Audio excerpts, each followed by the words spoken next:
Welcome. We'll review the strategy for custody from a single father perspective. We will cover the winning strategies as case law and techniques for winning custody and visitation. But first, I am not a lawyer, and this is not legal advice. We're going to cover some strategies and techniques for winning your case. What is the definition of fatherhood for your offspring? Do you know? Well, a father is a natural guardian of his children, entrusted with their custody and nurturing, as entitled to the enjoyment and the benefits of their labor.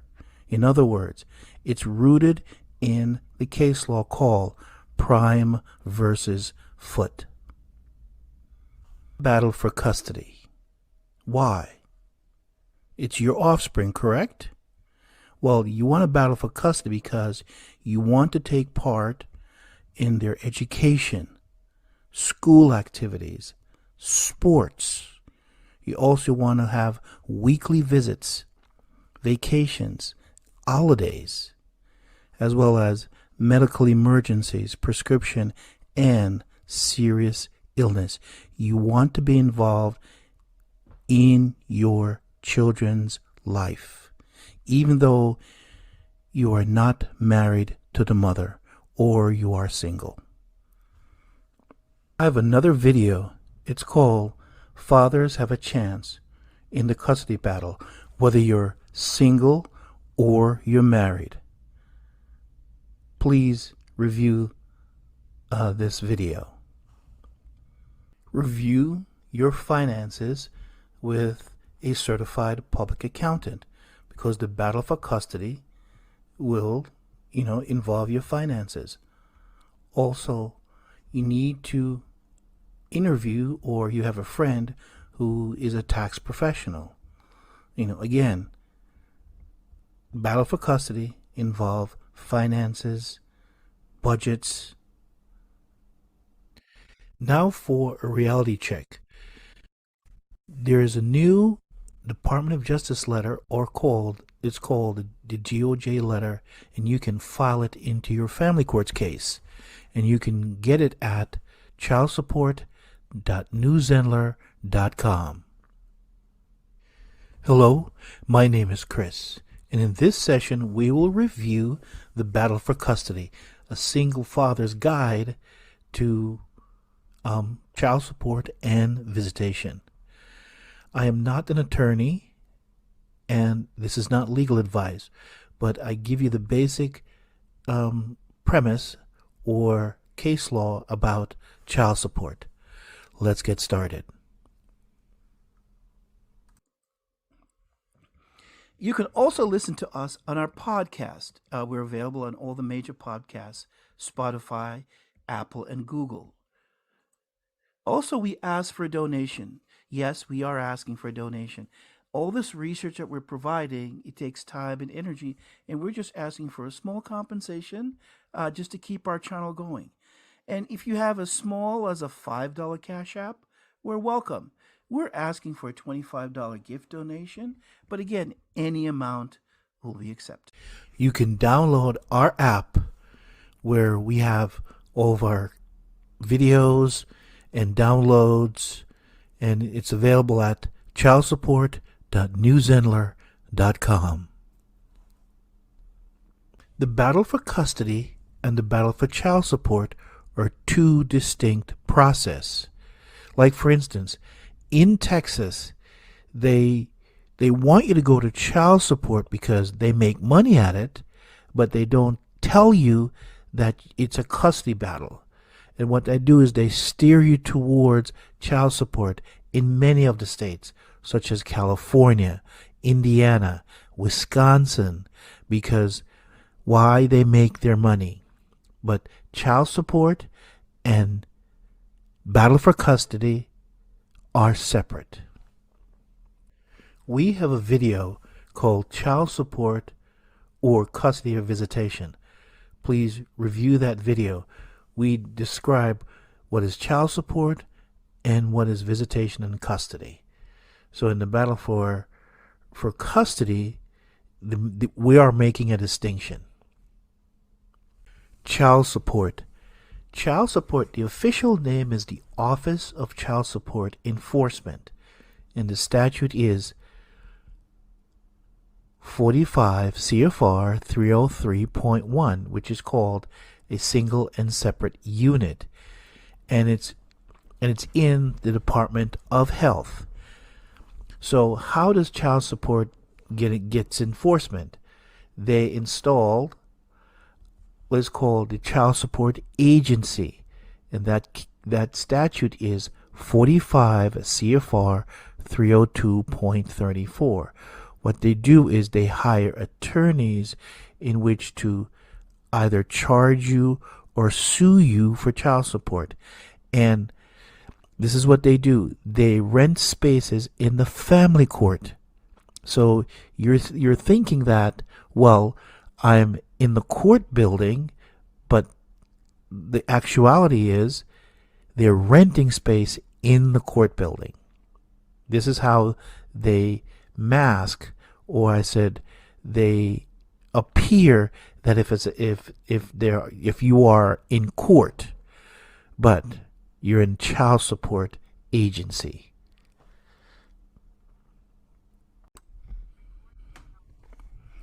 Why are all the states participating in the child support program, or Title 4D?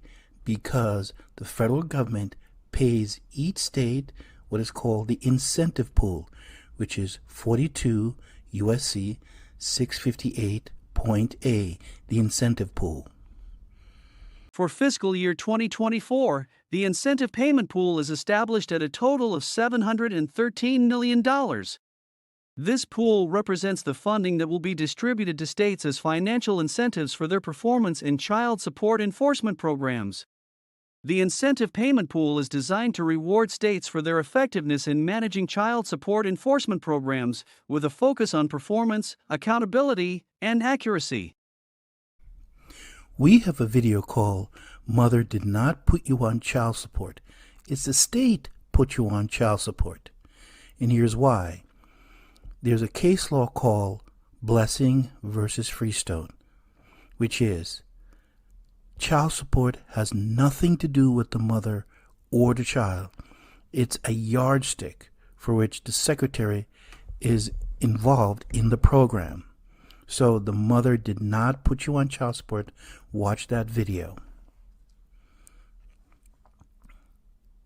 In addition to Blessing versus Freestone, please review the 5 Supreme Court cases that you should already know. The Supreme Court has looked at this, minimum 5 times, and they agree that the mother has nothing to do with child support. It's a state put you on child support. So please review the 5 Supreme Court cases that you should already know. Why are the states participating in the child support program?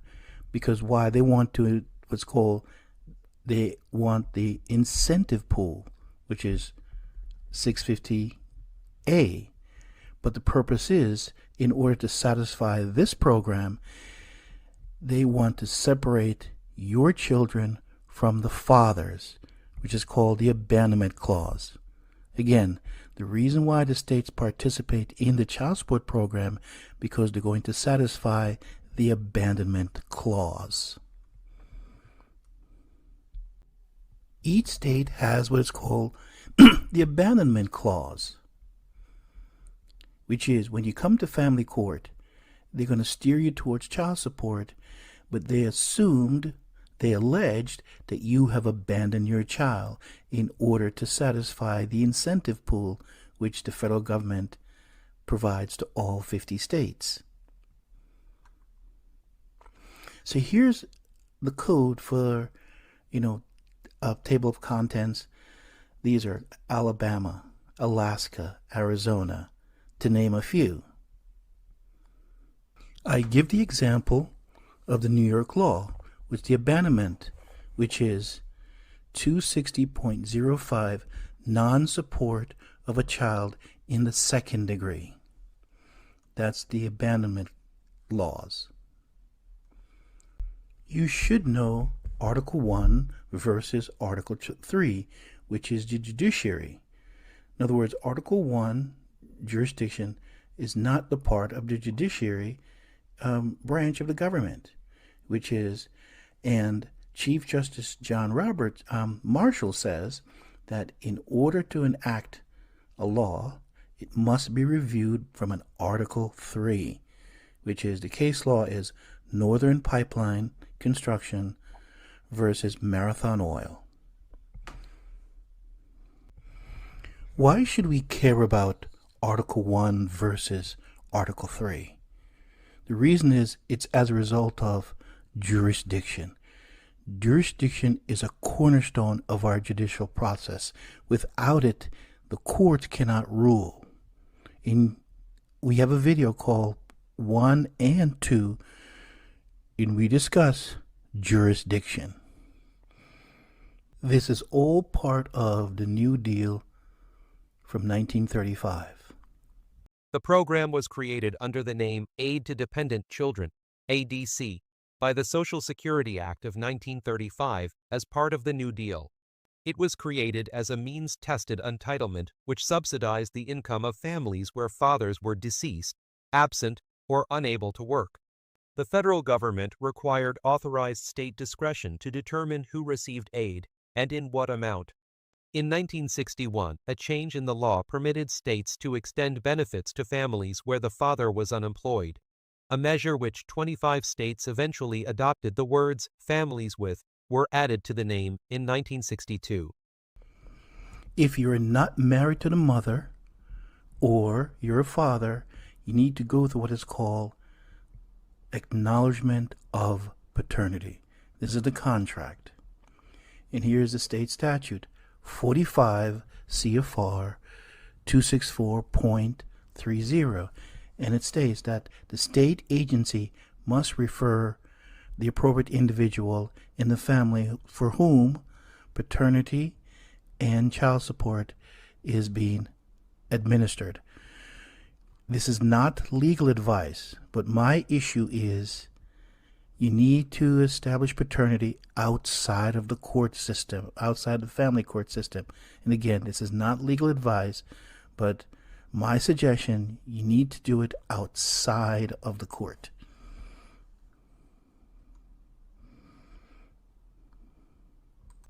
The reason why I suggest that you need to take the paternity outside of the court system, because here's the case law.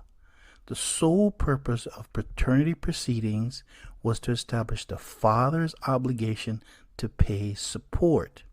And the case law is called Public Works versus Kohler. But if you're battling for custody, then you have to do a different route. You're going to file a declarative judgment in the Supreme Court or Circuit Court. And the case law is Cordell versus Woods.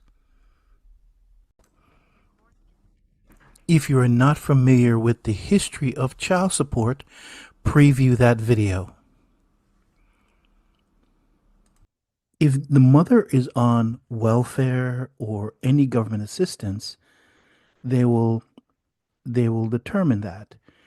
And the statute is 45 CFR 303.5.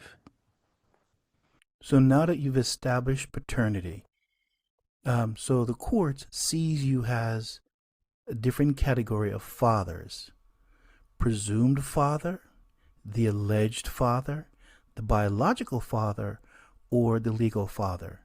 Pay close attention here. Only the legal father pays child support. The biological, the alleged, and the presumed father does not pay child support. In the state of Georgia, you go through the process called legitimation. Here's the issue. What is legitimation? If you're a single father and you're not married to the mother, then the mother has ultimately control of your children or child. You have to go through legitimation. which is the mother has sole control of your offspring, which is no parental rights, no decided on education, no medical, and no extra activities. You conduct all family cases on your own. The statute is 28 U.S. Code 1654, and it reads, "In all courts of the United States, a parties may plead and conduct on their own, whether personally or with counsel." And here's another case law. You have the right of access to the court. Remember, your First Amendment right is to have access to the court. And if they don't give you access, then your case is over. And the case law is Biffle versus Morton Rubber or Ryland versus Shapiro. So that means you can conduct your cases on your own. The right of access to the courts is basic to our system of government, and it is well established today that it is one of the fundamental rights protected by the Constitution. I have the right to access the court at any time. This means that legally, a document is considered filed at the moment it is delivered to the clerk, even if it hasn't been officially marked as filed yet. This principle ensures that my ability to engage with the judicial system is not hindered by administrative delays or technicalities. The right to access the courts is a cornerstone of our system of government. It is a fundamental right that is firmly established and protected by the Constitution. This right guarantees that I, along with every citizen, have the ability to seek justice, challenge injustices, and have my voice heard in a court of law. It underscores the importance of an open and accessible judicial system as a key component of a fair and democratic society. The case laws are Biffle versus Morton Rubber Industry and Ryland versus Shapiro. If you're in front of a judge and the judge says, well, you need to get counseling, remember, the case law says they cannot force counsel upon you. And it reads, the law does not say that you can have you have the option of counsel, but you can plead your case yourself, and which is Moore versus State of Michigan. The Supreme Court has dealt with custody battles, so you can use Stanley versus Illinois.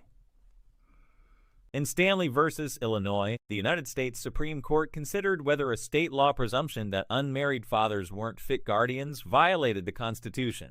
Peter and Joan Stanley lived together off and on for 18 years and had 3 children together. The couple never married. When Joan passed away, the state of Illinois took custody of the Stanley children based on a state law that presumed unmarried fathers weren't fit guardians for their children. Illinois law had processes in place to take children into state custody on the basis of neglect or dependency. For neglect, the state could remove a child from the parents following proper notice, a hearing, and a finding that the parents were unfit. Dependency removal was permitted if a child had no living parents or guardians. The dependency statute defined parents in a way that excluded unmarried fathers. Therefore, Peter wasn't considered to be a surviving parent, and his children were taken into state custody without any notice or finding that Peter was an unfit parent. Pursuant to a state dependency hearing, Peter's children were declared wards of the state and placed with court-appointed guardians. Peter appealed, arguing that he'd been denied his rights to constitutional due process and equal protection. The Illinois Supreme Court affirmed the guardianship proceeding. The states must obey the decisions of the Supreme Court, and they cannot refuse to follow them, which is, the case law is Cooper versus Aaron. Likewise, when you're in a custody battle, always a reminder that it's the 14th Amendment, the guarantee to right to privacy as well as right to rear your children as you see fit. The 14th Amendment. No state shall make or enforce any laws which shall abridge the privileges or immunities of citizens of the United States. No state shall deny to any person within its jurisdiction the equal protection of the laws. Here are some other case law. Stephen L. versus Caroli A. It was decided in Monroe, New York County. And it reads that magistrate and commissioners discuss child support, but you're involved in a custody battle. That means an Article 3 judge must be decided for custody and visitation. The reason is it's a complete lack of jurisdiction. And what I'm saying is, don't confuse child support with custody. Here's another case law called Lillian T. versus John T. And also, you have the right to sue. Every person who, under color of any statute, ordinance, regulation, custom, or usage of any state or territory subjects or causes to be subjected any citizen or other person within the jurisdiction of the United States to the deprivation of any rights, privileges, or immunities secured by the Constitution and its laws, is liable to the party injured at law, suit in equity, or other proper proceeding for redress.